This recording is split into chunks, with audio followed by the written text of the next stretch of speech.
No judaísmo, a lei escrita era abertamente ensinada, mas a Cábala, considerada a alma da lei, era um misterioso conhecimento reservado aos mais altos iniciados, que continha ensinamentos sobre o universo interno e externo.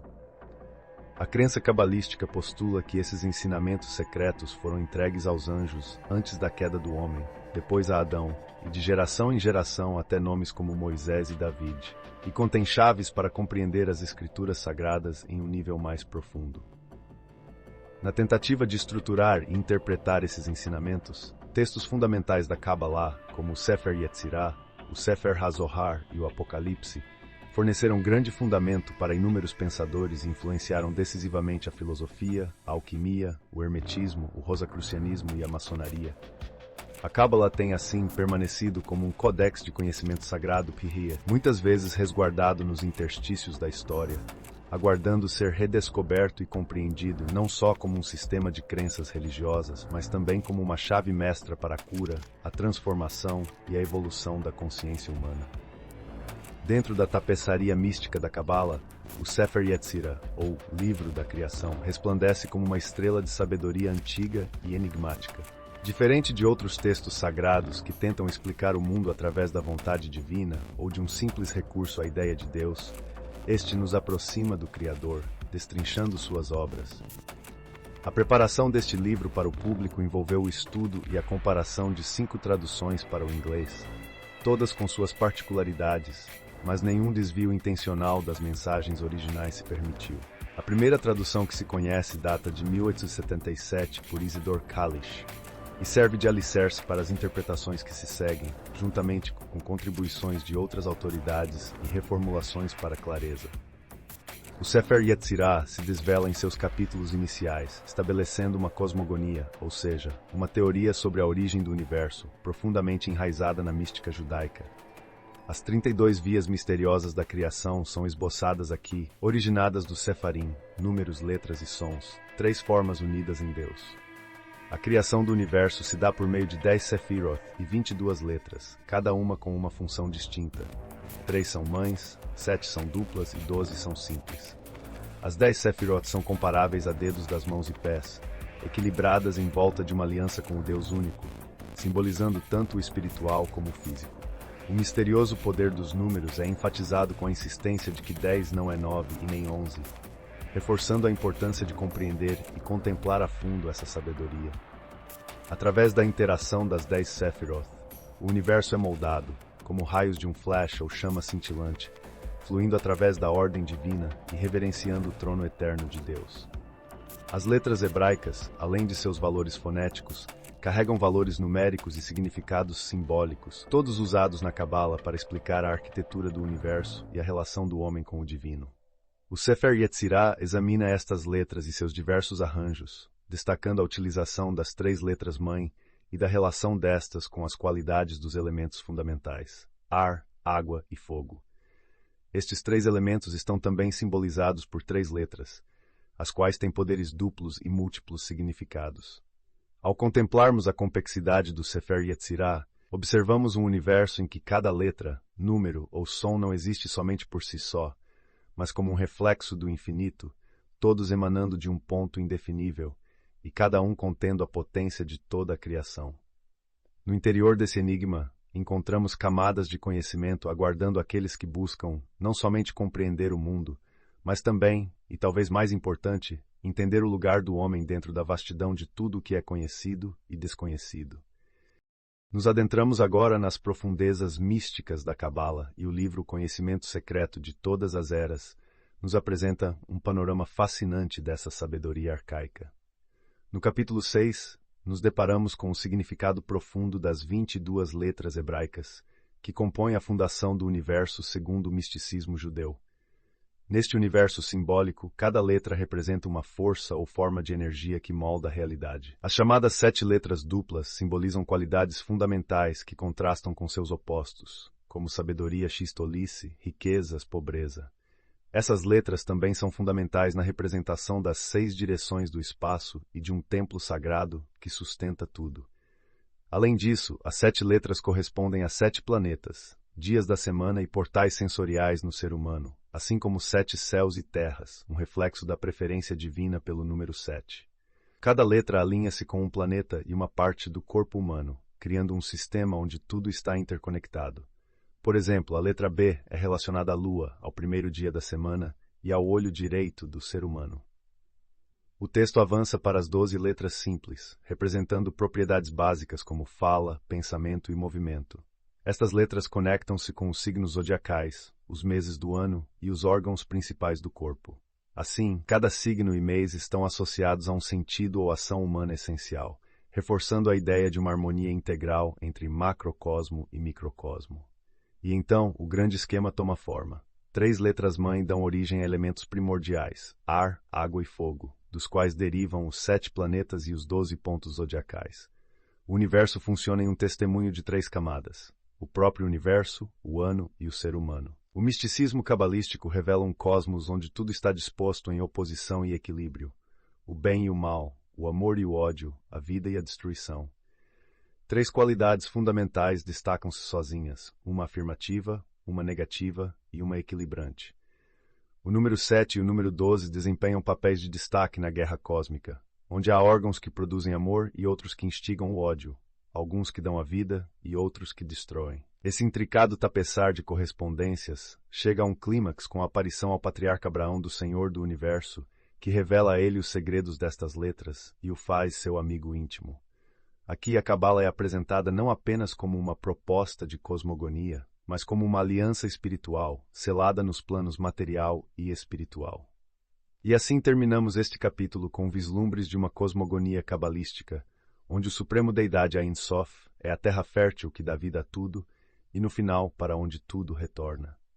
O equilíbrio no qual universos, divindades e homens se desenvolvem e perecem é mantido meticulosamente por uma entidade eterna e indescritível, que define existências enquanto permanece indefinida. Mergulhemos nas profundezas da mística Kabbalah, onde encontramos a Ein Sof, descrito como a mais antiga entre as antiguidades, além de sexo e forma. A Ein Sof é um absoluto, um não-ser insondável que se expressa criando a partir de si mesmo, sem jamais deixar de ser infinito. A Kabbalah nos apresenta uma visão onde Deus é simultaneamente o centro e a totalidade, um ponto e uma área sem dimensões dentro de um círculo emblemático de eternidade, encerrando a vida incompreensível. Este círculo simboliza a esfera de Ein Sof, uma hipotética bolha cristalina onde existência e dissolução ocorrem. Tudo o que será necessário para a evolução e involução cósmica está contido neste espaço transparente e intocável, que só se romperá no fim de um ciclo necessário, quando tudo retorna à sua causa última. A criação se inicia quando a luz difusa de Ein Sof se recolhe do limite circular para o ponto central, deixando por trás um grande vazio, a grande privação. Neste vazio emerge um ponto de consciência, o primeiro uno manifestado. Assim como o cosmos, o ser humano possui um ovo áurico, uma esfera causal que corresponde a Ein Sof, e onde ocorre toda a sua jornada através de nascimentos, mortes e renascimentos. Esta esfera não pode ser quebrada até que a humanidade seja liberada do ciclo de necessidade.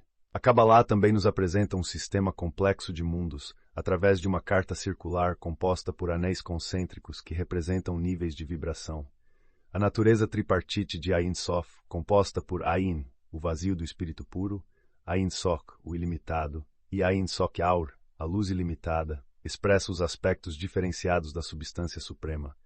Com o movimento contínuo de Ein Sof em direção ao centro, estabelece-se o ponto chamado Deus, o Uno Supremo, de onde irradia todo o cosmos numa estrutura que lembra uma árvore com 10 esferas safiras ou Sephiroth, refletindo a luz divina em 4 mundos concêntricos que preenchem o cosmos.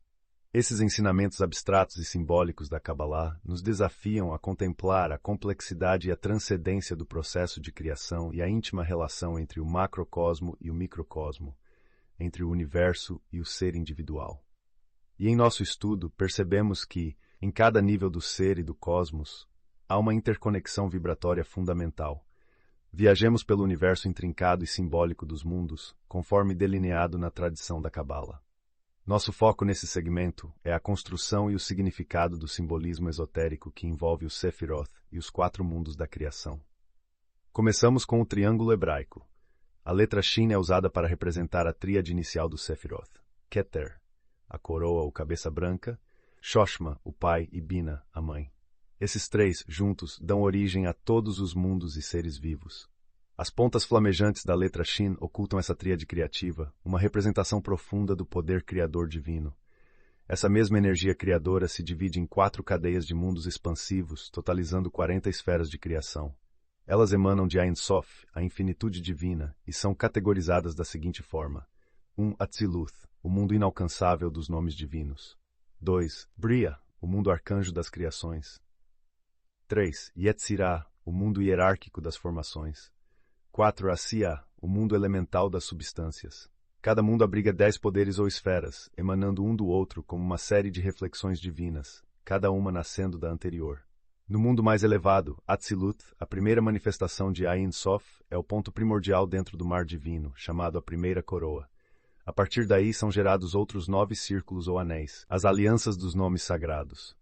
Cada um desses 10 anéis de Atzilut é associado a um dos nomes sagrados de Deus, do Ehei, que significa Eu sou aquele que sou, até Adonai Melech, que significa Deus. Esses princípios são os fundamentos de toda a criação, alinhados na imagem do homem universal, Adam Kadmon. Enquanto essas emanações permanecem puras no mundo de Atzilut, à medida que são refletidas nos mundos inferiores, elas perdem parte de seu brilho infinito, porém ainda mantendo suas poderosas influências. No mundo de Bria, esses raios de luz são conhecidos como os 10 grandes espíritos ou arcanjos, cujos deveres incluem estabelecer a ordem e a inteligência no universo. Eles são reflexões dos 10 poderes de Atziluth e cada um possui responsabilidades específicas, do Metatron, o anjo da presença, até o Sandalphon, o Messias. No mundo de Yetzirah, essas emanações tornam-se coros celestiais, ainda mais limitados em sua expressão, mas suficientemente poderosos, agindo como uma espécie de zodíaco invisível que atua por trás das constelações visíveis. Aqui, cada séquito celeste, dos cherubim até as almas dos justos, desempenha um papel na disseminação e na manutenção do divino neste plano de existência.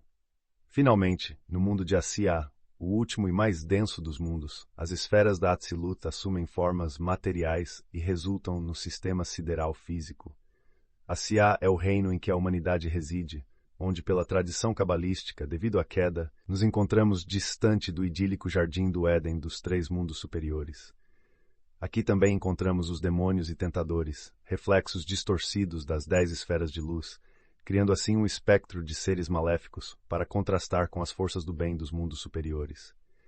Em cada mundo, o reflexo do Atziluth perde um pouco de seu brilho original e, ao mesmo tempo, ganha tangibilidade. Assim se desenha a extraordinária imagem de um sistema interconectado de esferas espirituais, cujas forças formam a teia invisível que mantém o universo em movimento e cuja compreensão nos ofertaria a chave para desvelar os segredos da própria existência. Em nossa jornada pelas profundezas do conhecimento esotérico, hoje vamos desvendar uma complexa estrutura que transita entre o simbólico e o literal. Imagine um diagrama vivo, um ecossistema de poder e espiritualidade, onde cada anel não apenas contém todos os outros dentro de si, mas também é contido pela natureza de todos os anéis que o circundam. Este é o mapa que estamos explorando. No centro deste esquema está o A1, o ponto primitivo que não apenas controla, mas também contém os 39 anéis que o cercam.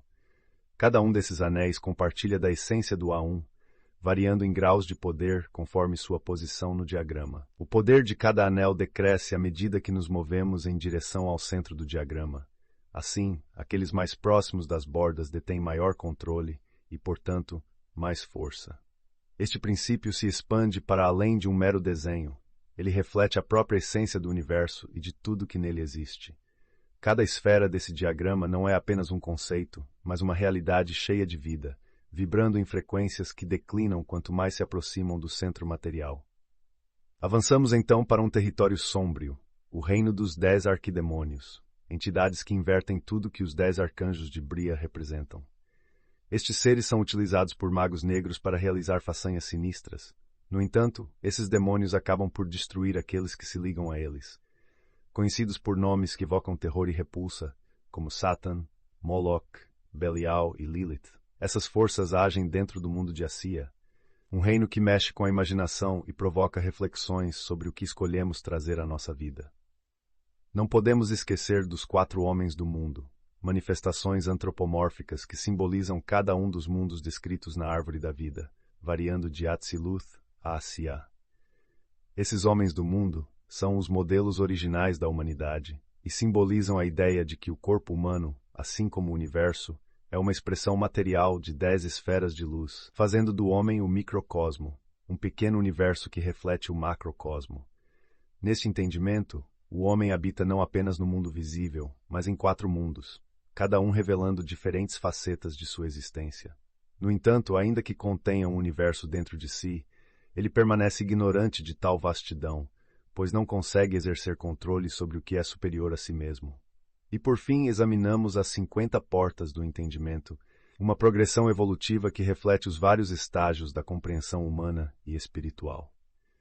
Aqueles que buscam a mais alta sabedoria precisam atravessar sucessivamente essas portas, e se diz que apenas Cristo transpôs a 50ª e última delas, voltando assim para o princípio indiferenciado de tudo, a Ein Sof.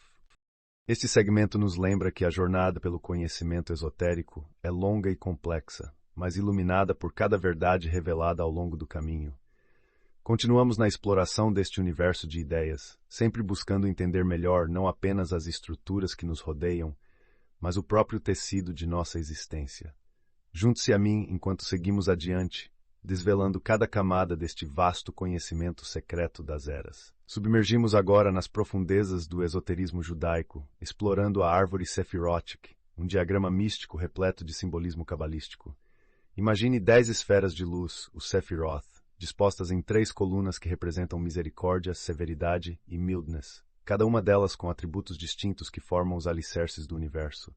Essas colunas são as colunas da sabedoria, poder e beleza. E entre elas se conectam por 22 canais, que são os alfabetos hebraicos correspondentes às cartas do tarô.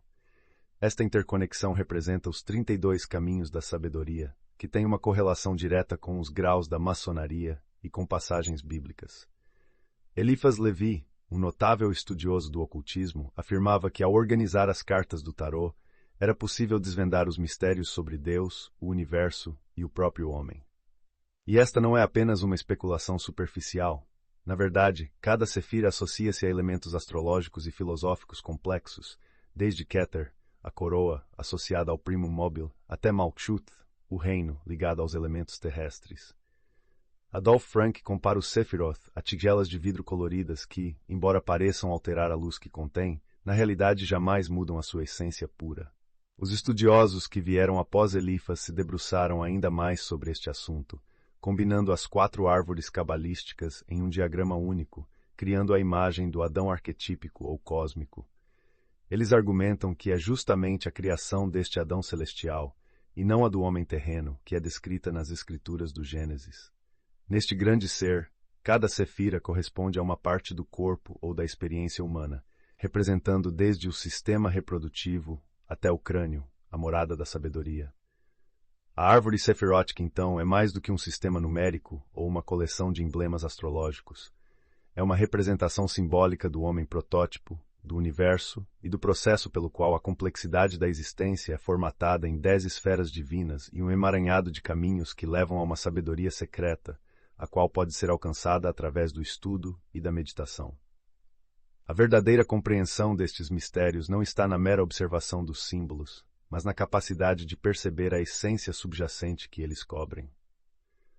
O estudo meticuloso da árvore Sephirotic nos guia por uma jornada que ultrapassa os limites do físico, alcançando o metafísico. É um convite aos sábios, que buscam não apenas compreender a vestimenta da doutrina, mas sim contemplar a alma desta sabedoria perene. E é nessa jornada de iluminação e equilíbrio intelectual que, segundo os cabalistas, poderemos resolver o grande mistério das eras. No misterioso caminho da sabedoria antiga, adentramos no complexo território da árvore da vida cabalística, onde tudo começa com o enigmático Ein Sof, a nada e tudo, a potência eterna e incondicionada. Desse campo infinito emerge o Macroprosophos, o rosto longo, a vontade direcionada divina, correspondente a Keter, a coroa da Sephiroth. É dali que nascem as 9 esferas menores, todas manifestações diversificadas de uma única fonte. Neste intricado mapa de existência, as 22 letras do alfabeto hebraico se tornam o cetro do Macroprosophos, que ele maneja do seu trono flamejante do mundo Atzilutic. Dali Chokhmah, o grande pai, e Binah, a grande mãe, são revelações desse macrocosmos, correspondendo ao masculino e feminino primordial do universo, respectivamente. Estes dois seres simbolizam as forças criativas que se estabelecem no mundo de Brea. Entre a sabedoria e o entendimento, há controvérsias que conduzem a mudanças na forma como essas potências são entendidas. Alguns cabalistas, como Ibn Gebirol, consideram Keter como o pai, Binah como a mãe e Choshmah como o filho, atribuindo a sabedoria ao criador dos reinos inferiores. Binah, simbolizada pela pomba, emana uma energia maternal universal profundamente brotante. A árvore sefirótica é reconfigurada por cabalistas posteriores para se alinhar com a noção da trindade cristã, adicionando o misterioso ponto Dath, uma hipotética 11ª Séfira, que simboliza o pensamento criado por Choshmah e recebido por Binah. Este conceito se torna crucial para esclarecer a dinâmica da Santíssima Trindade. Através da união do Pai e da Mãe divinos, nasce o Microprósophos, a face menor que corresponde ao terceiro pé da letra sagrada IHVH e está no mundo yetzirático da formação. Ele é seguido por mais 6 esferas, que são representações dos planetas sagrados. Os 10 Sephiroth estão estendidos em 4 mundos, e é em Malkuth, o reino, onde todos os poderes superiores são refletidos nos elementos do reino terreno. A árvore sefirótica é sustentada por 3 colunas, onde o equilíbrio é mantido mesmo entre a manifestação de polos opostos dentro da divindade. A revelação dessas estruturas não é apenas uma ponderação metafísica. É um retrato de como os mestres antigos entendiam a estrutura celestial e divina do universo.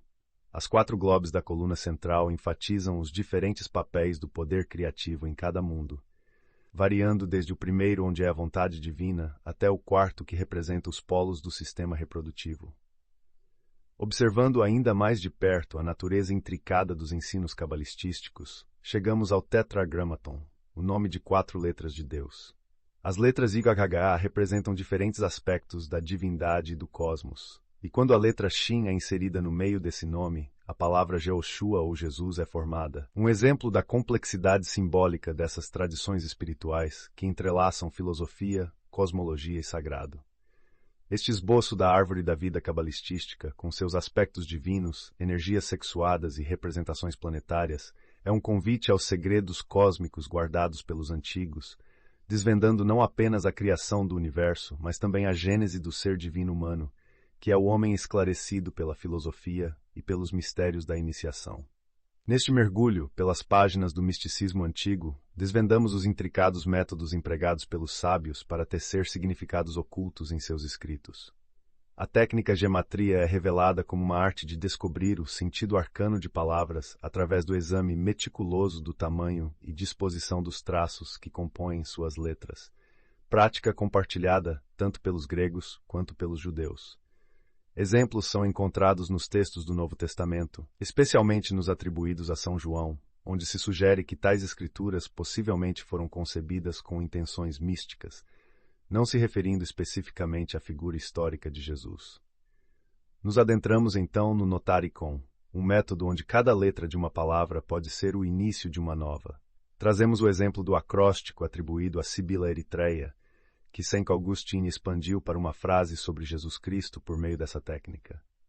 O Notaricon também pode utilizar as letras iniciais, médias ou finais das palavras para criar novas expressões, uma arte de codificação que levou os antigos sacerdotes a advertirem contra a tradução ou edição às escrituras sagradas para preservar seus segredos.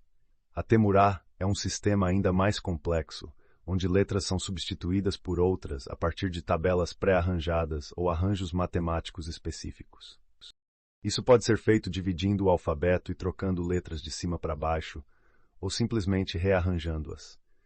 Esse complexo jogo de letras serve a propósitos diversos, inclusive de natureza mística, como na evocação do Tetragrammaton, o nome de 4 letras de Deus, ou na representação do mundo, a partir de um ponto central simbólico. O trecho também toca na profundidade simbólica do Merkavá, o carro celestial de Jeová, a visão de Ezequiel. A visão é uma alusão a leis e princípios cósmicos, com as rodas representando as órbitas dos planetas e o sistema solar sendo a própria carruagem divina. A complexidade do Merkavah ainda é explorada na forma como incorpora conceitos de astrologia e cosmogonia no corpus da mística judaica. Nos deparamos com uma visão crítica sobre traduções da Bíblia, apontando falhas e alterações textuais que afastam os documentos do seu sentido original. Existe uma suspeita expressa pela autora H.P. Blavatsky e pelo professor Crawford Howell Toy que as escrituras podem ter sido manipuladas com o intuito de obfuscar seus verdadeiros ensinamentos. Interessante notar a discussão sobre o uso plural da palavra Elohim, que significa deuses em hebraico, no livro de Gênesis, algo que contradiz a ideia comumente aceita de uma única divindade masculina, abrindo margem para uma compreensão mais pluralista e talvez até politeísta do divino. Por fim, este trecho nos leva a considerar a figura de Adão não como um simples antepassado humano, mas como um símbolo universal, abarcando potencialidades espirituais e materiais, e até mesmo interpretado como um ser andrógeno, um conceito que reflete as dimensões mais profundas de filosofias antigas a respeito da natureza humana e da criação. Essa parte nos permite vislumbrar a complexidade e o simbolismo enraizado nas tradições antigas e nos incentiva a olhar além do literal, explorando as camadas de significado que se encontram ocultas nas práticas e textos de tempos imemoriais. Neste trecho intrigante de O Conhecimento Secreto de Todas as Eras, somos introduzidos à fascinante concepção zohárica de dois seres chamados Adão. O primeiro Adão, um ser divino emergindo de uma escuridão original e elevada, criou o segundo Adão, ou Adão terrestre, à sua própria imagem. Este Adão celeste pode ser considerado como uma esfera causal gigantesca, abrigando potencialidades divinas, simbolizadas em uma dupla face, olhando para a causa imediata de si mesmo e também para o vasto cosmos ao seu redor. Filosoficamente, o Adão representa a plenitude da natureza espiritual humana, sendo andrógeno e imune à deterioração. Porém, o homem mortal tem pouca compreensão desta natureza ampliada. Espírito e matéria estão contidos um no outro, e nesta analogia, Eva representa a porção inferior e mortal, a tentadora que conspira com o conhecimento serpentino para mergulhar Adão em um estado de transe, separando-o de seu eu superior e lançando-o na existência material. O misticismo islâmico acena para a compreensão de que o lar original do homem não era um jardim terrestre, mas sim uma esfera angelical. Após a queda de Adão, ele supostamente chegou à ilha de Ceilão, que é reverenciada por certas seitas como o local do verdadeiro Éden, de onde a humanidade teria migrado. A narrativa prossegue esclarecendo que ADM simboliza uma espécie ou raça, não um indivíduo em particular. No macrocosmo, Adão é o grande andrógeno e o demiurgo, enquanto no microcosmo, ele é a principal criação do demiurgo, contendo todas as qualidades e poderes de seu criador, exceto a imortalidade. O agnosticismo cristão prega que a redenção da humanidade é assegurada pela descida do Nous, mente universal, ser espiritual superior que conferiu imortalidade consciente às criações do demiurgo. Além disso, o texto explora a simbologia fálica no misticismo judeu primitivo, associando a figura de Adão ao lingam de Shiva, um símbolo do poder criativo do gerador mundial.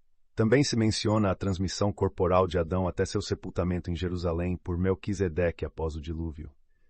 Avançando para o esoterismo do cabalismo, somos levados a um discurso sobre as sombras dos deuses e como eles criaram a criação inferior a partir dessas sombras refletidas na matéria.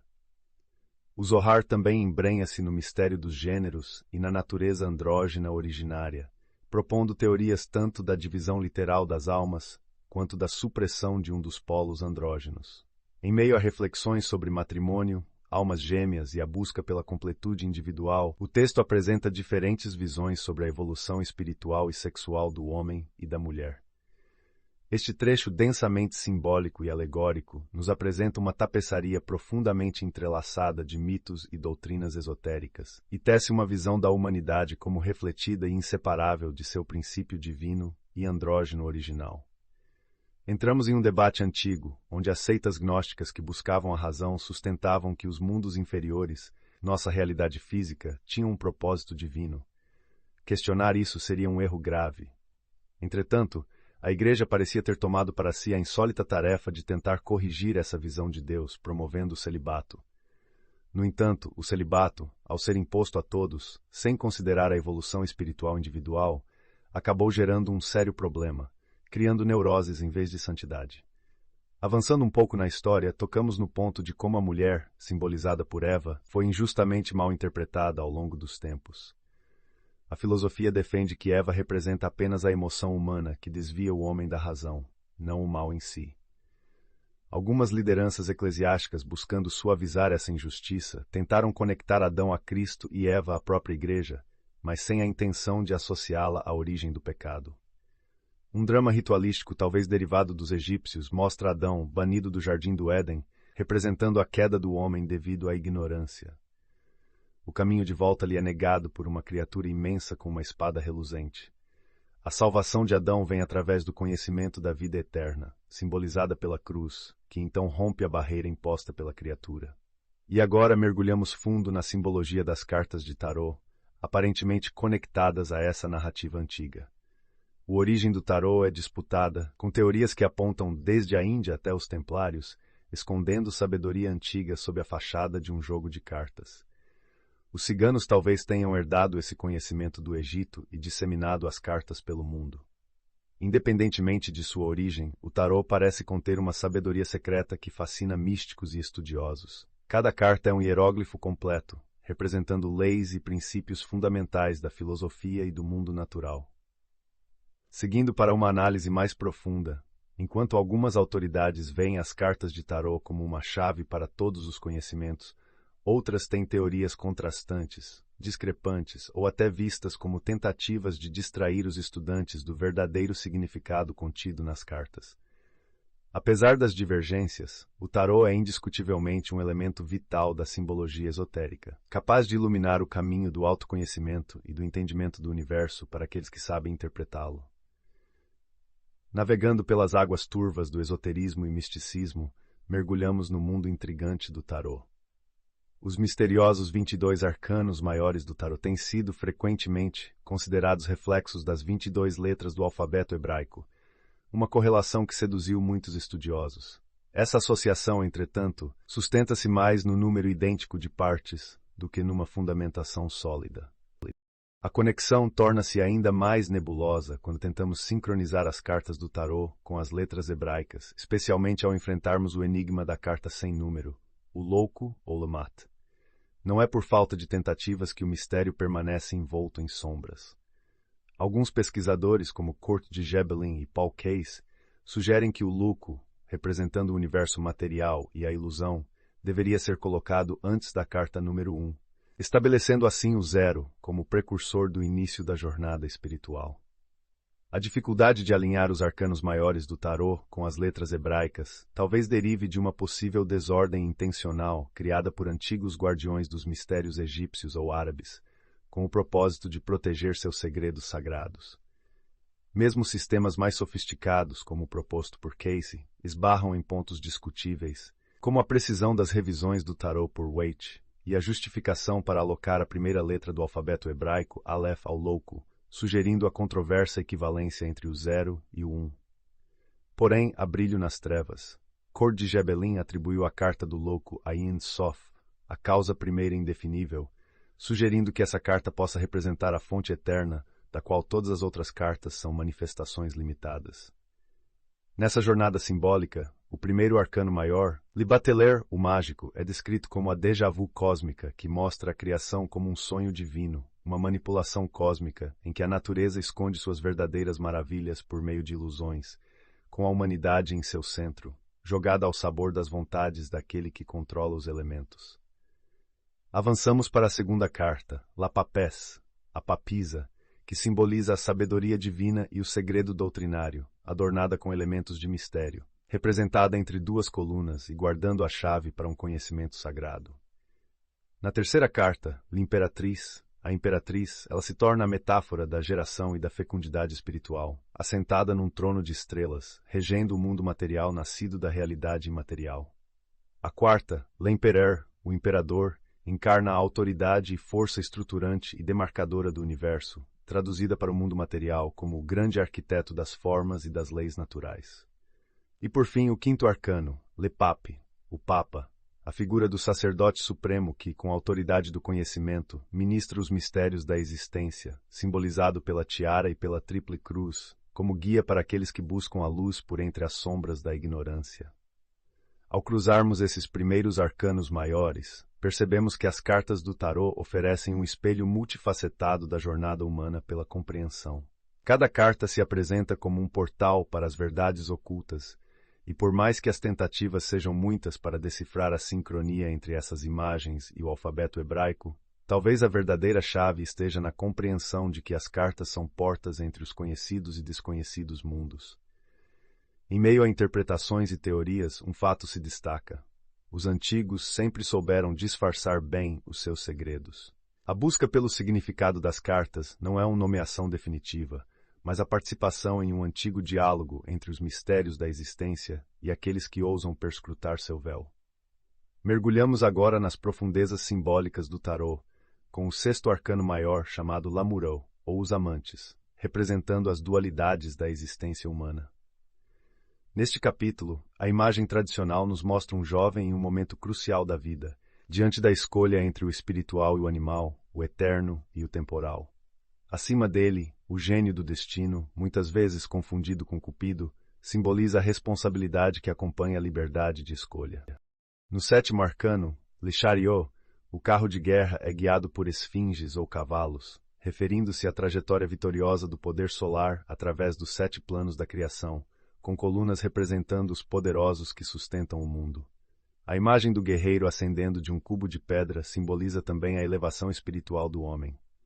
Avançando para a oitava carta, La Justice, ou Justiça, somos confrontados com a necessidade de equilíbrio para a existência duradoura, com a figura da justiça cega usando balança e espada. A mensagem é clara: sem equilíbrio, a força da justiça destrói o que é instável. O nono arcano, o Lermite ou Eremita, alimenta a reflexão sobre a busca do conhecimento profundo, com o eremita velando a luz da sabedoria contra a ignorância profana. Ele apoia-se em seu cajado de conhecimento, a única verdadeira sustentação. O 10º arcano é La Roue de Fortune, ou a Roda da Fortuna, destacando o ciclo de necessidade ao qual todos os seres estão sujeitos, com a sabedoria divina, representada pela esfinge, como árbitro entre o bem e o mal. Em seguida, no 11º arcano, encontramos La Force, ou Força, trazendo à tona a dualidade entre o poder espiritual interno e as forças primárias da existência. A imagem de uma jovem dominando ou liberando a boca de um leão encena a necessidade de coragem para alcançar o conhecimento. E agora, a imobilidade perturbadora do 12º arcano, Le Pendu, o pendurado. A figura transmite a ideia de sacrifício e a renúncia ao ego para alcançar um conhecimento mais elevado, exortando uma mudança na orientação da vida pessoal. A impiedosa cegadora, no 13º arcano, La Mort, ou Morte, fala sobre o final inevitável de todas as coisas terrenas, mas também sobre a renovação e continuação da força vital além da forma física. Reflexão e moderação são exemplificadas por La Temperance, ou Temperança, no 14º arcano, com a figura angélica transferindo constantemente água entre 2 vasos, simbolizando as forças da vida que se movem entre os polos criativos.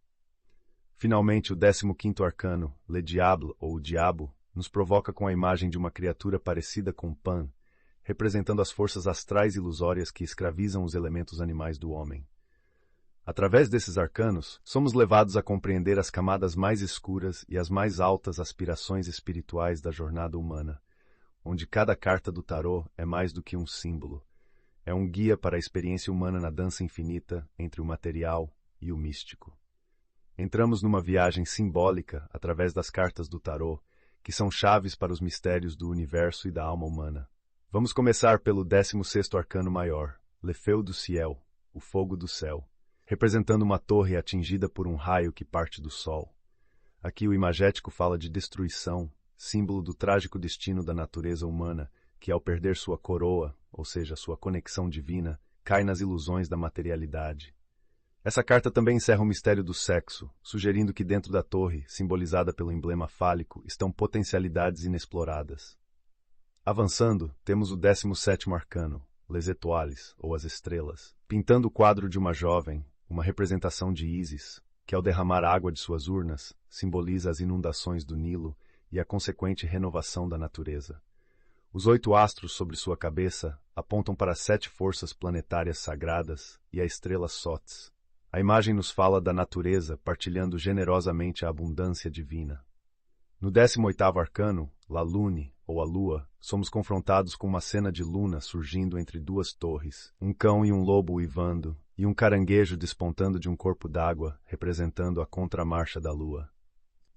Esse caminho simbólico aponta para a jornada sapiencial do homem, emergindo da ilusão em busca da verdade, guiado pela luz da razão humana, que é um mero reflexo da sabedoria divina.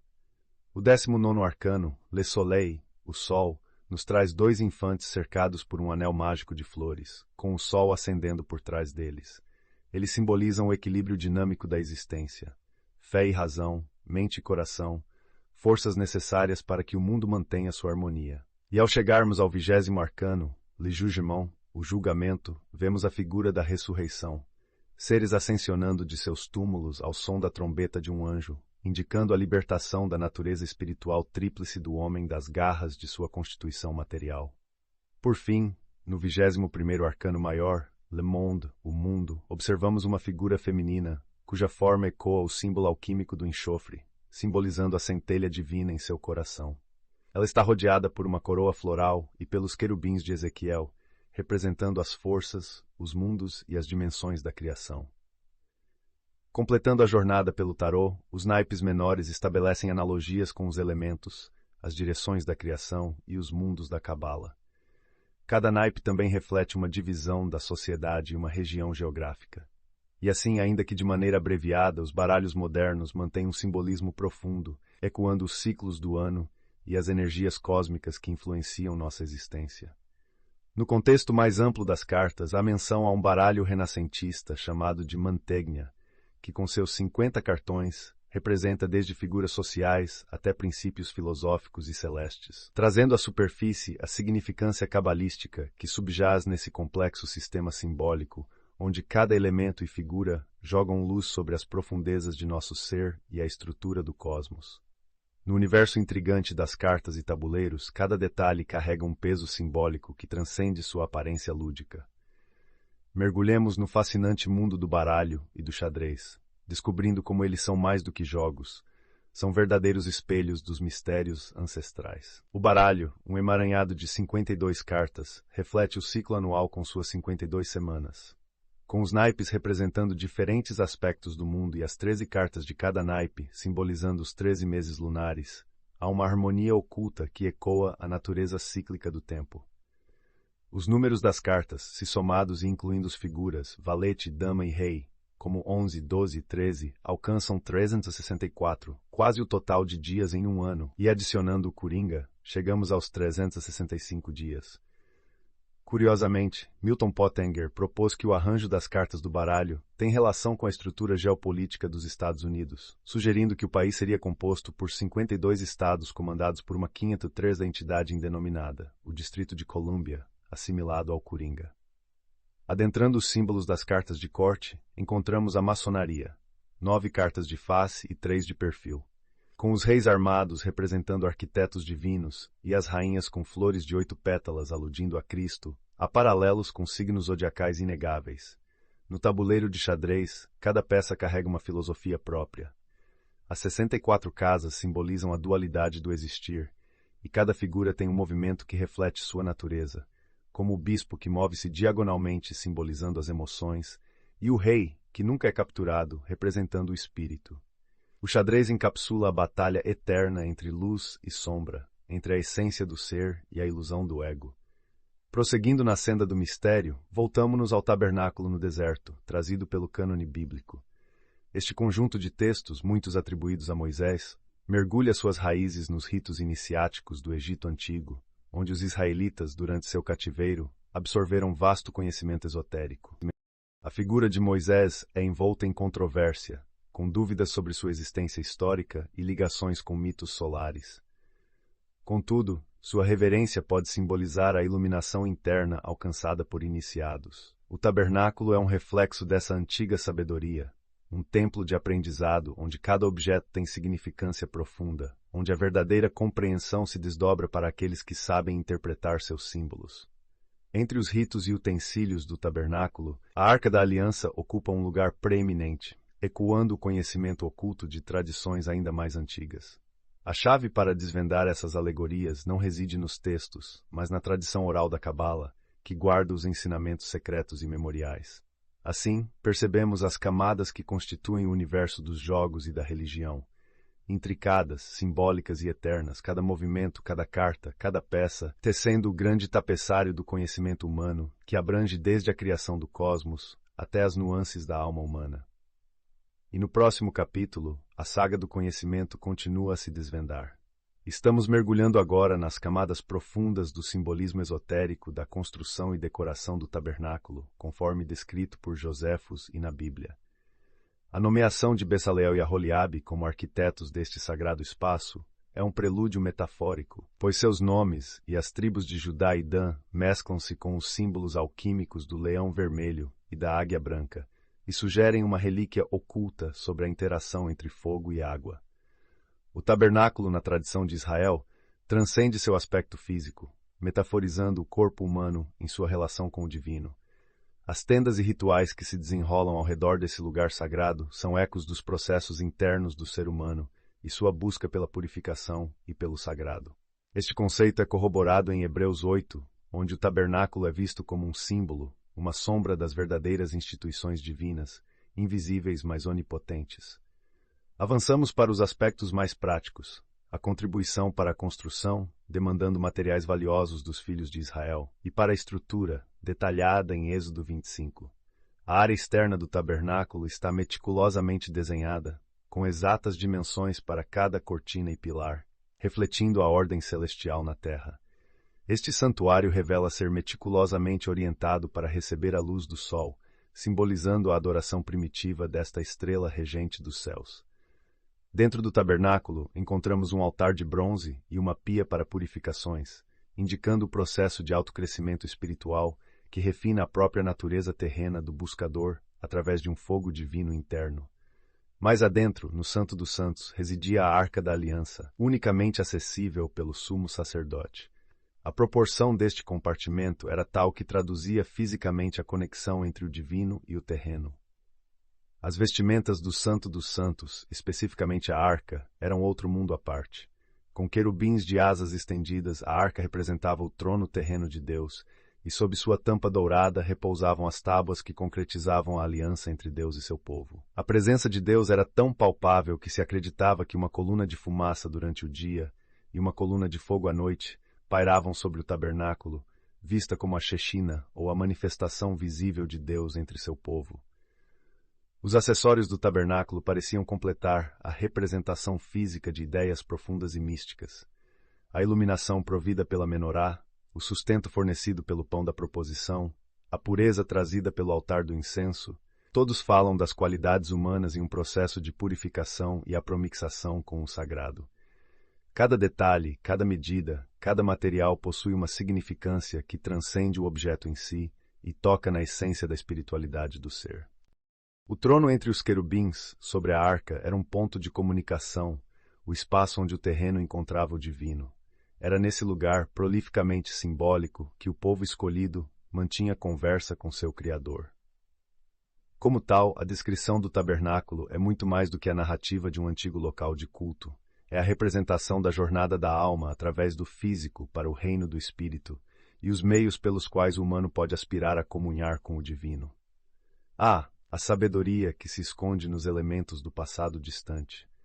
Imaginem, meus queridos curiosos da história, um templo cujos móveis tinham o dom da mobilidade. Cada altar e utensílio, independente do tamanho, era munido de varais passados por argolas, permitindo que fossem erguidos e carregados, tal como se carrega a própria história nas costas dos tempos.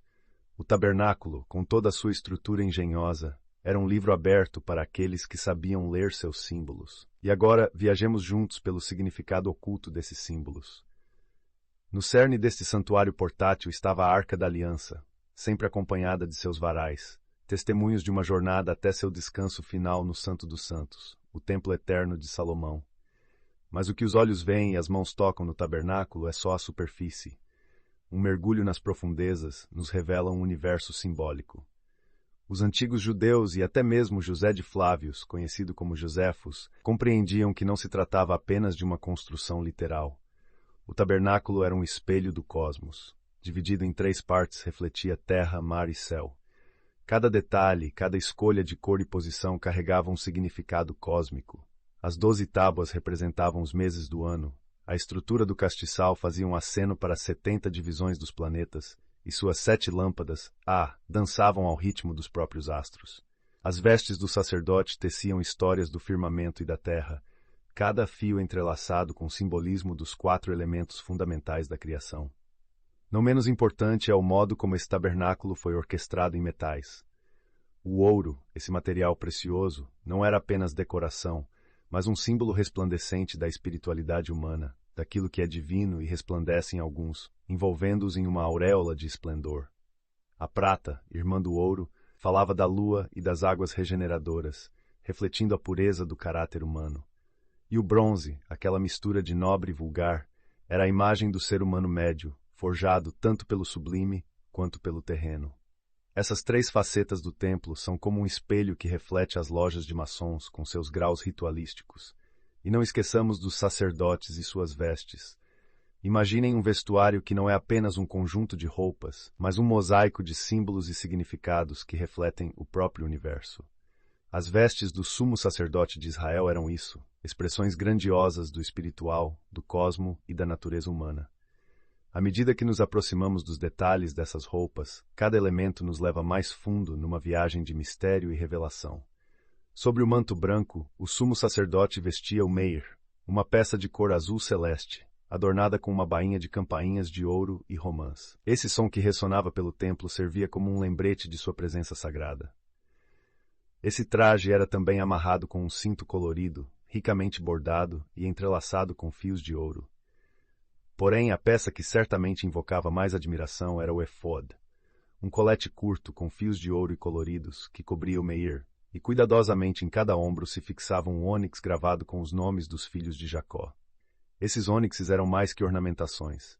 Acreditava-se que brilhariam, fornecendo respostas divinas às questões do sumo sacerdote. No centro do efod havia espaço para o peitoral, o essen, uma placa cheia de pedras preciosas e rodeada por correntes de ouro. Cada uma dessas 12 pedras estava ali não por sua beleza física apenas, mas por seu suposto poder oracular, um reflexo talvez das 12 constelações do zodíaco, uma representação celeste que adornava a figura primordial da criação, o Macroprosophos. Algo intrigante encontrado no reverso do essen era o Urim e Tumim, objetos misteriosos utilizados em divinação. As teorias sobre eles variavam, de pedras sagradas trazidas do Egito a fragmentos escritos de nomes divinos. E sobre tudo isso, uma coroa de ouro de 3 bandas simbolizava o domínio do sumo sacerdote sobre as 3 divisões do homem e do universo. No ápice, uma representação em ouro de uma flor, capturando simbolicamente as águas eternas da vida, e na frente gravava-se Santidade ao Senhor. Esta narrativa não termina nas roupas externas. Ao entrar no Santo dos Santos, o sumo sacerdote removia essa glória terrestre e se apresentava despido de qualquer ornação física, adornado apenas pelas suas virtudes para estar na presença divina. Qualquer pensamento indigno poderia resultar em sua morte imediata, e preparações eram tomadas para que seu corpo fosse recuperado, caso necessário. As roupas do sumo sacerdote não eram apenas trajes, mas ensinamentos tecidos, reflexos da sabedoria antiga que buscava transmitir conceitos profundos sobre a realidade benevolente a qualquer um disposto a entender os símbolos escondidos na teia das estrelas, na estrutura do próprio ser e na ordem sagrada que dirige o cosmos. É um mosaico de conhecimento, de onde cada fio e cada pedra preciosa nos fala sobre a ciência divina das eras. Mergulhemos no misterioso mundo dos Rosacruzes, uma fraternidade envolta em enigmas e repleta de lendas que tem instigado estudiosos por eras. Quem eram esses indivíduos? Rebeldes filosóficos ou transcendentalistas que moldaram sua fraternidade na busca por conhecimento e libertação da repressão filosófica e religiosa de sua época? A sede de suas reuniões anuais era conhecida como Casa do Espírito Santo, mas sua localização e a identidade do seu emblemático fundador, pai ilustre e irmão CRC, continuam envoltas em mistério. Há especulações de que CRC seja Christian Rosenkreutz, associado aos Núpcias Alquímicas e fundador da Sociedade da Rosa Cruz. A conexão entre o rosacrucianismo e a maçonaria medieval é outro ponto de fascínio. com muitos acreditando que a Fraternidade da Rosa Cruz oferece um elo perdido, conectando as práticas e o simbolismo antigo com a moderna maçonaria. Mas a questão permanece. A ordem original desintegrou-se no final do século XVIII, ou suas atividades e segredos ainda são mantidos sob estrita confidencialidade? O propósito inicial da fundação da fraternidade é um tópico amplo de debate. Era realmente para promover uma irmandade religiosa e filosófica, ou existia uma agenda oculta voltada para o controle político da Europa? 4 teorias principais emergem dos estudos em profundidade sobre o rosicrucianismo, reflexo da vasta incógnita que circunda suas origens e operações iniciais. O Fama Fraternitatis, manifesto publicado acredita-se que em 1610, mas que só veio a público em 1614, sugere que o rosacrucianismo já existia de acordo com uma descrição específica de seus fundamentos e operações documentadas. CRC, o enigmático fundador, estabeleceu a sociedade secretamente após iniciar uma jornada em busca de conhecimento e sabedoria que o levou ao Oriente Médio, onde estudou com adeptos e filósofos. Ele regressou à Europa, esperando compartilhar seus tesouros intelectuais e materiais, mas foi rechaçado por acadêmicos temerosos. Insatisfeito, CRC recolheu-se na Alemanha, onde fundou a Casa do Espírito Santo. Junto com 3 iniciados da sua antiga abadia, criou um fincamento para a fraternidade, que cresceria para incluir mais 4 membros, definindo regras rígidas e um compromisso de permanecer oculto por 100 anos. A narrativa do Fama Fraternitatis revela que CRC e seus irmãos viajaram o mundo difundindo seus ensinamentos secretamente. Passados muitos anos, o corpo de CRC foi descoberto dentro de uma cripta iluminada por uma luz misteriosa, resistindo ao tempo. Ao lado de seu corpo, uma série de documentos e artefatos valiosos foram encontrados, adicionando ainda mais a aura de mistério que rodeia a fraternidade. Continuando a tradição da ordem, os Rosacruzes se dispersaram com renovada fé e propósito após esta descoberta. E assim, o legado do rosacrucianismo seguiu influenciando discretamente os rumos da espiritualidade e do conhecimento oculto. Entramos na teia misteriosa das lendas e teorias que cercam a fraternidade Rosacruz. Segundo o documento, a fama foi disseminada para que os sábios de toda a Europa pudessem compreender os segredos da fraternidade, prometendo atenção àqueles que, com corações puros, buscarem comunicação com o grupo, ao passo que advertindo os que com más intenções tentarem descobrir a ordem. A narrativa propõe que o suposto fundador da Irmandade, Pai CRC, teria estabelecido a fraternidade por volta de 1400. Mas enfrentamos o problema de que não há provas históricas sólidas para corroborar os principais pontos da história contada pela fama. O misterioso Pai CRC, ou Christian Rosenkreutz, e sua cidade de Damkar não deixaram registros históricos claros, e as curas milagrosas atribuídas a eles carecem de evidências. Alguns maçons, interessados na história, veem a existência concreta da fraternidade da Rosa Cruz, mas debatem sobre suas origens. Há quem sustente que a sociedade surgiu na Europa medieval como resultado da especulação alquímica, enquanto outros atribuem suas raízes a culturas budistas e brâmanes ou ao Egito Antigo. Uma escola de pensamento defende que as histórias envolvendo Pai CRC devem ser interpretadas alegoricamente, analogamente às lendas maçônicas, como a de Hiram Abiff. A existência da Rosa Cruz como uma sociedade secreta com fins filosóficos e políticos não deixou de ser marcante, apesar do véu de mistério que encobria suas atividades e membros. Suspeitas pairam sobre figuras proeminentes como Sir Francis Bacon e Wolfgang von Goethe possuírem ligações com a ordem, embora essas conexões nunca tenham sido provadas definitivamente. Verdadeiros Rosacruzes diferiam de impostores que usavam o nome da fraternidade para procurar poder religioso ou político, e apesar de tratos falsos atribuídos a eles, os princípios e práticas reais da Rosa Cruz permaneceram ocultos e fragmentados. Dr. Franz Hartmann descreveu a Rosa Cruz como uma sociedade guardiã de saberes sobre-humano, profética e alquímica, detentora do segredo da pedra filosofal. A verdadeira natureza dos ritos iniciáticos da ordem nunca veio à luz pública, sendo notavelmente hermética com seus ensinos. E embora muitos tentassem ingressar na fraternidade, a escolha dos discípulos era prerrogativa exclusiva dos próprios Rosacruzes, comunicando-se por meios enigmáticos e instruindo os eleitos em silêncio. Os símbolos da Rosa Cruz refletem uma cosmologia e uma filosofia profundas, que ainda hoje intrigam os estudiosos. Uma das teorias é que a rosa cruzada sobre o crucifixo representa a alma humana presa ao corpo, crucificada pelos próprios desejos e paixões.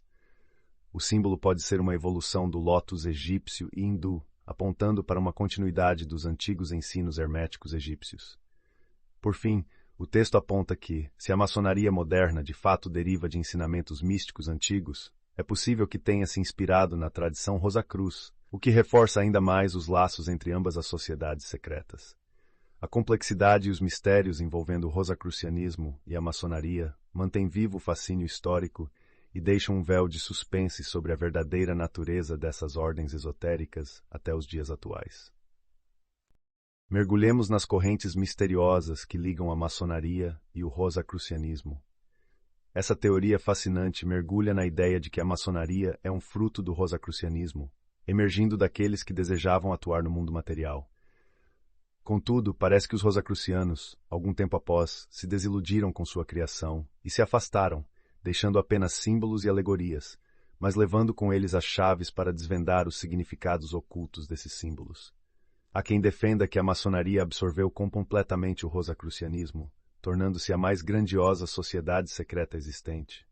No entanto, outros insistem que o rosacrucianismo mantém sua identidade individual, destacada da maçonaria.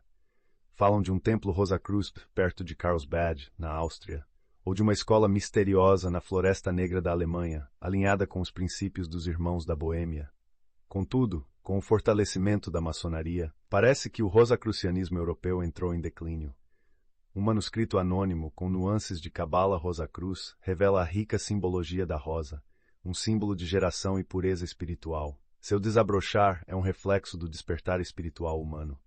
O coração dourado escondido no centro da rosa alude ao ouro espiritual encoberto na natureza humana. E há o envolvimento político dos rosacruzianos, com figuras como Sir Francis Bacon e o Conde de Saint-Germain atuando nos bastidores de grandes eventos históricos, como sugerido na Revolução Francesa. Contrariando a narrativa de envolvimento físico no mundo, a terceira teoria postula a inexistência pura e simples do rosacrucianismo, taxando-o como produto da imaginação, uma sátira criativa para ironizar a Europa da época, tão crédula em ciências herméticas. Mas então, por que tantas sociedades reivindicam sua descendência dos rosacruzianos? A quarta teoria nos leva para uma dimensão completamente transcendental, partindo do princípio que os verdadeiros rosacruzianos possuíam capacidades sobrenaturais. Eles não seriam apenas habitantes deste mundo, mas também de um domínio etéreo onde sua fraternidade invisível se localiza. Aqueles que procuram provar a existência dos rosacruzianos podem nunca obter sucesso absoluto, pois a chave para isso estaria em transcender o plano material. De acordo com essa linha de pensamento, a fraternidade verdadeira era composta por adeptos adestrados em segredos divinos, capazes de libertar a natureza espiritual do homem de sua prisão corpórea por meio de rituais iniciáticos alquímicos, os mesmos que mantinham a filosofia de Tubal-Cain e Hiram Abiff. A verdadeira missão dos rosacruzianos era preservar a essência espiritual do homem numa era de materialismo. Quando falamos dessas narrativas místicas, não podemos deixar de mencionar Max Heindel, que viu o Templo Rosacruz como uma construção etérica situada na Europa, mas com destino ao continente americano. A análise final é que, apesar de sua existência concreta ser difícil de ser provada, a contribuição de uma sociedade secreta de sábios iluminados para o conhecimento humano não pode ser ignorada. Existem mais perguntas do que respostas. E talvez seja esse o verdadeiro legado dos rosacruzianos, um mistério eterno que desafia as gerações a decifrá-lo. Neste trecho, mergulhamos em mistérios envoltos em uma aura de intriga e sigilo, as doutrinas e princípios dos rosacruzes. A Ordem Rosacruz, esquiva e eloquente, tem suas informações fiáveis escassas. O que sabemos sobre suas crenças filosóficas, esperanças políticas e atuações humanitárias é pouquíssimo, e envolto em pura especulação. Desvendando um pouco desse véu espesso que envolve a fraternidade, aprendemos que provavelmente existem duas camadas distintas dentro da Ordem Rosacruz. Uma interna, cujos membros permaneciam anônimos e cujos ensinamentos jamais eram revelados, e uma externa, que estava sob a supervisão direta da interna. A tumba simbólica de Christian Rosenkreuz, Cavaleiro da Pedra Dourada, é possivelmente a representação dessa camada externa, com sua verdadeira essência situada em um lugar espiritualmente mais elevado. No decorrer de mais de um século, a partir de 1614, o corpo externo disseminou panfletos e manifestos, ora em seu próprio nome, ora usando os nomes dos membros iniciados. Essas obras aparentemente visavam confundir e ludibriar aqueles que tentavam investigar a fraternidade, escondendo seus verdadeiros propósitos. E enquanto a filosofia Rosacruz se tornava moda no século XVI, impostores buscavam lucrar em cima da fama da ordem, divulgando documentos e criando uma cortina de fumaça que ocultava ainda mais as atividades do grupo interno.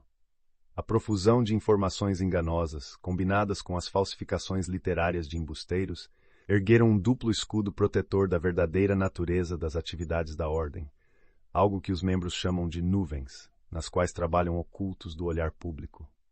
Adentrando nessa substância do rosacrucianismo, ou seja, suas doutrinas esotéricas, podemos ter vislumbres através da análise de sua sombra ou de seus escritos esotéricos. Em um importante documento, o Confessio Fraternitatis, os Irmãos da Fraternidade de R.C. defendem sua existência e tentam justificar os objetivos e ações da ordem. O Confessio é dividido em 14 capítulos, aqui sintetizados, que buscam esclarecer, ou melhor, ofuscar ainda mais, os reais propósitos da fraterna congregação. E assim, passo por passo, continua a dança entre o visível e o oculto, entre o conhecido e o inexplicado, onde os Rosacruzes tecem sua história sob a proteção de veladas alusões e simbolismos que resistem ao passar dos séculos. Mergulhamos em uma era onde as sombras do conhecimento se espalham, mas eis a luz. A fraternidade da Rosacruz, com seus mistérios e saberes, almeja dissipar a escuridão da ignorância pelo mundo. Minha narrativa hoje conduz vocês através das páginas de uma proclamação, a Confessio Fraternitatis, revelando camadas profundas do pensamento e das aspirações desses sábios. No capítulo 1, a confiança se estabelece. Não julguem precipitadamente, dizem os irmãos Rosacruzes, pois a verdadeira essência da nossa ordem foi mal interpretada.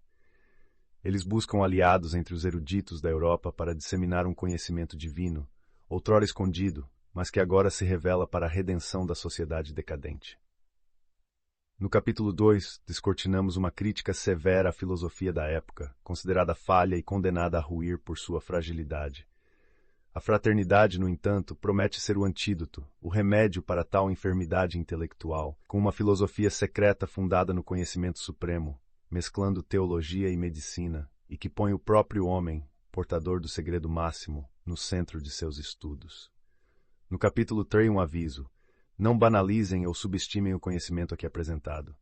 Grande é a preocupação em não sobrecarregar os não iniciados ou provocar o escárnio dos ignorantes, que são cegos à luz que o sexto período ou era oferece.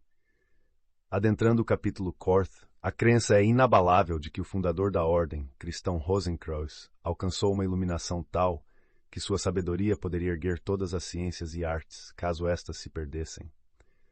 A fraternidade é como uma universidade espiritual, com graus de conhecimento pelos quais seus membros devem ascender.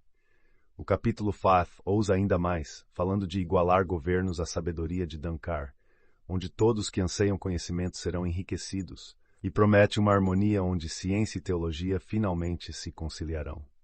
Movendo-se rumo ao capítulo 6, o documento aborda a história de seu fundador, nascido em 1378, e garante ao mundo que, embora sua ordem esteja destinada a permanecer velada, aqueles true seekers, aqueles verdadeiros buscadores, vão desfrutar da essência de suas riquezas. No capítulo 8, uma certeza mística. Sinais celestiais na forma de novas estrelas sinalizam para uma reunião de grandes mentes, um concílio dos escolhidos, e que a verdade divina se manifesta não só por meio de escrituras, mas pela natureza que observamos. No capítulo 9, se revela a posse de um alfabeto divino, o mesmo que Adão e Enoque possuíam antes da queda da humanidade. Com ele, os Rosacruzes interpretam a vontade de Deus, como astrônomos preveem eclipses. E o capítulo 10 encoraja todos a buscarem incessantemente a sabedoria das Escrituras Sagradas, ferramenta de incomensurável poder e orientação.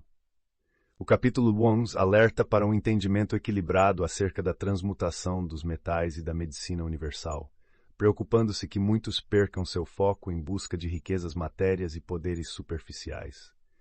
Finalmente, o capítulo 2 condena os charlatães da época e exorta os verdadeiros buscadores a discernir entre as vãs promessas da alquimia e a genuína virtude da sabedoria. Com essa profundidade, a Confessio Fraternitatis nos desafia a expandir nossas concepções, a transcender o palpável e vislumbrar a possibilidade de uma comunhão entre o conhecimento espiritual e o científico, para juntos curar a doença da ignorância que aflige a humanidade. É um convite à janela da alma, onde a verdade da Rosa Cruz aguarda aqueles prontos para a verdadeira luz. No coração de nosso estudo sobre o conhecimento secreto de todas as eras, encontramos uma ilustração explicativa de uma poderosa representação do cosmos e da nossa relação com ele. O diagrama de Debray mostra, dentro de círculos celestes e estrelados, anéis de fogo que representam o triplo poder do Criador Supremo, onde habitam criaturas celestiais.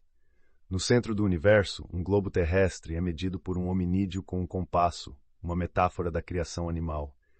Uma figura feminina intermediária personifica a humanidade, a natureza ou a alma humana, e ela está suspensa entre a divindade e a bestialidade, ligada aos reinos superiores e inferiores por correntes. Adentrando o capítulo Traits, somos convidados a participar da Fraternidade RC, que se descreve confessando sinceramente Cristo, repudiando o papado e se devotando à verdadeira filosofia e a uma vida digna.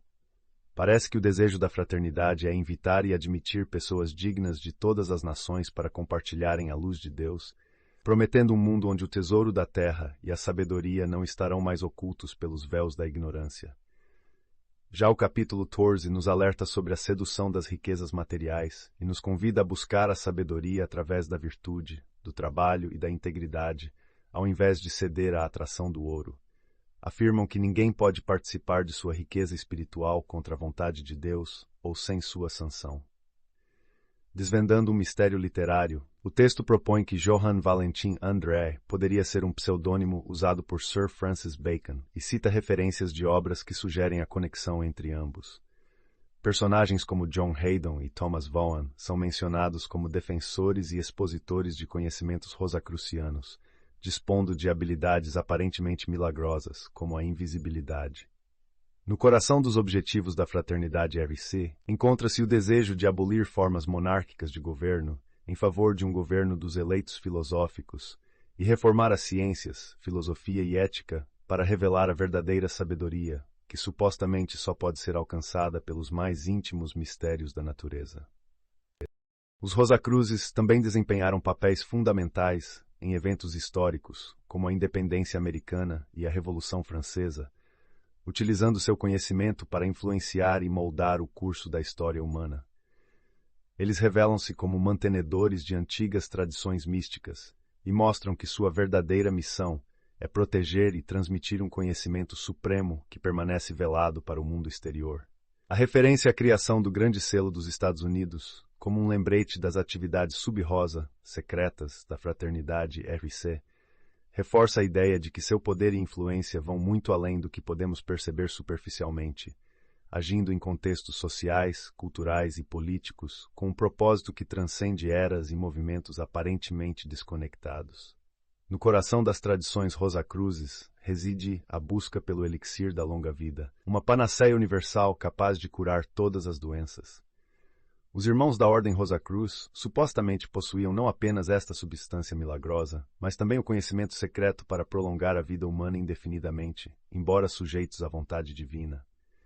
Curiosamente, figuras históricas como a Rainha Elizabeth Purcell teriam se beneficiado da medicina Rosacruz, que a curou da varíola e ajudou o conde de Norfolk a superar a lepra.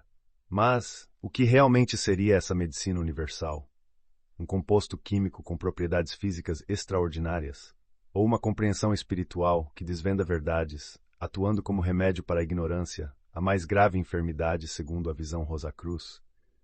Talvez ambos, dependendo de como se interpreta o simbolismo profundo da fraternidade. Além disso, a literatura Rosacruz, por meio de escritos como aqueles de Georgius von Wellen, oferece vislumbres intrigantes sobre a natureza e estrutura espiritual da existência. O caminho para o aprimoramento espiritual foi dividido em 3 escolas, ou montanhas: a montanha da filosofia, a montanha da cabala e a montanha da magia. Estas correspondem a etapas sucessivas do crescimento espiritual, da compreensão das leis da natureza até a comunicação com seres celestiais e, finalmente, a aprendizagem da linguagem de Deus. Símbolos como a rosa e a cruz são fundamentais para os Rosacruzes, unindo significados florais e fálico, tipificando processos de criação no cosmos. Tais ícones representam a redenção humana pelo casamento da natureza material inferior com a natureza superior eterna. Além disso, diagramas complexos e cifras esotéricas nos escritos de von Wellen apontam para mistérios sobre entidades como Lúcifer, interpretada simbolicamente e ligada a um número enigmático, 741. Os escritos Rosacruzes enfatizam fortemente o poder purificador e transformador dos elementos místicos, como o sal e seus simbolismos alquímicos e numéricos. Detalhes que são superficialmente simples, mas escondem profundas verdades sobre os ciclos eternos de existência e a senda espiritual. Incrivelmente, este conhecimento detalhado e complexo foi muitas vezes escondido em plena vista, mascarado através de emblemas e metáforas em textos publicados. O fascínio e a contemplação destas doutrinas oferecem uma viagem única através do mundo da Rosacruz e suas concepções de cura, conhecimento e ascensão espiritual.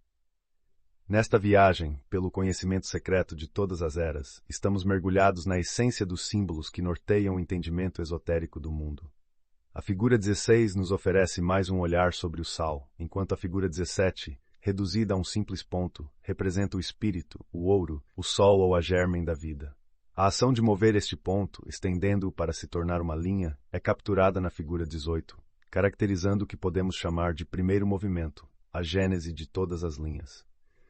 Avançamos para a figura 19, um círculo, que se desdobrado simboliza a segunda e mais perfeita das formas, sendo a matriz de todas as figuras e corpos imagináveis. A figura 20 transita para o reino do simbolismo, mostrando o derramamento da vida superior e espiritual na manifestação tangível, enquanto a figura 21 representa a escuridão, a liberação do princípio destrutivo subterrâneo, sugerindo o simbolismo do dia e da noite. A água também tem sua representação, na figura 22, e a combinação de luz e escuridão é encapsulada na figura 23, com triângulos entrelaçados que nos contam histórias sobre a criação e o equilíbrio cósmico. Essas imagens evocam os dias da criação, transcorrendo até a formação dos elementos e, posteriormente, do tangível universo, simbolizado na figura 25. Figuras 26 até 32 continuam desvendando aspectos da natureza, ar, água, fogo e sal, elementos fundamentais que contêm em sua essência tanto o fogo quanto a água. Não menos importante é a representação do ouro e do sol através da figura 33, destacando sua perfeição intrínseca e a correlação com o fogo primordial. Nos movemos então para as figuras que representam os metais e suas associações com planetas e qualidades particulares, partindo do cobre e Vênus até o antimônio, chave para a compreensão da Terra. Esse passeio simbólico pelas figuras 34 a 51 oferece uma visão panorâmica da perspectiva alquímica sobre a relação entre os astros e os elementos. Explorando as diversas mesas, 3, quart e seguintes, temos vislumbres de como os símbolos se relacionam com a criação, a manifestação divina em diferentes aspectos e a complexidade do cosmos e microcosmo. O derramamento do divino em distintos mundos e épocas é revelado nessas tabelas, até mesmo traçando o destino de Lúcifer e o impacto de suas escolhas na composição do universo. Na tabela Cis, a natureza de caos é discorrida juntamente com a separação de luz e escuridão e os habitantes dos reinos elementares, com uma notável graduação de virtude e depravação. Vemos como o ar é o repositório dos pensamentos e como tudo o que é imbuído de vida tem sua origem nas influências celestiais. Por fim, as últimas tabelas, e nós, nos transportam ao cerne da união entre princípios divinos e infernais, com a introdução do simbólico Jardim do Éden e a representação da árvore da vida e do conhecimento. O desenrolar do último julgamento e a construção de uma cosmologia que integra os ensinamentos do Velho e do Novo Testamento são temas abordados na conclusão deste trecho.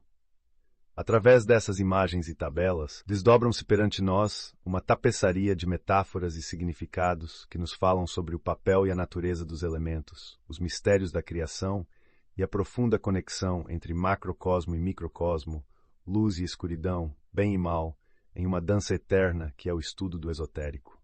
Esses símbolos atuam como chaves, não apenas para uma compreensão mais rica do mundo natural e espiritual, mas também para o desvendamento da natureza humana e seu papel no grande drama cósmico.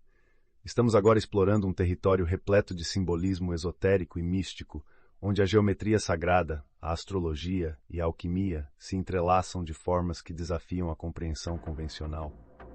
As tabelas Shiza-Kitse do conhecimento secreto de todas as eras não são apenas ilustrações. Elas são mapas codificados de conhecimento oculto e imemorial. Na tabela X, por exemplo, a Nova Jerusalém é retratada como um cubo adornado com os nomes das 12 tribos de Israel e, em seu centro, o olho de Deus. Esse desenho é circundado por palavras oriundas do livro do Apocalipse e carrega consigo possíveis símbolos cifrados relacionados aos anjos das pragas e à besta de Babilônia. Avançando para a tabela Duns, encontramos uma representação do sistema solar segundo o Gênesis, onde a divindade é o ponto de eternidade, simbolizando o início de tudo, e o desenvolvimento desse ponto em direção às diversas camadas celestiais até chegar à Terra, com suas respectivas hierarquias. Na tabela 2, figuras como um espelho dos aspectos astrológicos e a roda do astrólogo ressaltam a intrincada relação entre os corpos celestes e a prática alquímica, trazendo consigo a ideia de que todo o universo está conectado de maneiras que podemos apenas começar a entender. Passando para a tabela 3, mergulhamos ainda mais fundo nos mistérios espirituais, com o Ein Sof, o abismo incompreensível da majestade divina, retratado, assim como as três figuras divinas do Pai, Filho e Espírito Santo, emblematizando as leis e os princípios fundamentais da criação. As tabelas Tors e Kise continuam com a linha de revelações espirituais e alquímicas, apontando para a interação das forças divinas e infernais na criação do universo, além do significado profundo da árvore da vida e do conhecimento no processo alquímico da transmutação. E ainda que os elementos gráficos sejam os grandes protagonistas aqui, o texto não deixa de provocar reflexões profundas. O trecho destaca alquimistas e filósofos famosos que se dedicaram à busca do grande arcano e aos mistérios da transmutação dos metais. Entre essas figuras, encontramos desde monges medievais a autores clássicos da alquimia, todos discutindo e teorizando sobre a possibilidade de transformar metais em ouro, uma busca que atravessou séculos e que suscitou debates acalorados sobre os limites da ciência e os domínios do místico. No contexto político, o texto ainda menciona a revogação de uma lei antiga por William e Mary, que originalmente proibia a prática de multiplicar os metais. Sem dúvida, esta revogação indica um reconhecimento tácito da importância do estudo da alquimia e da liberdade que esses estudiosos deveriam possuir para explorar seus conhecimentos sem a ameaça da lei.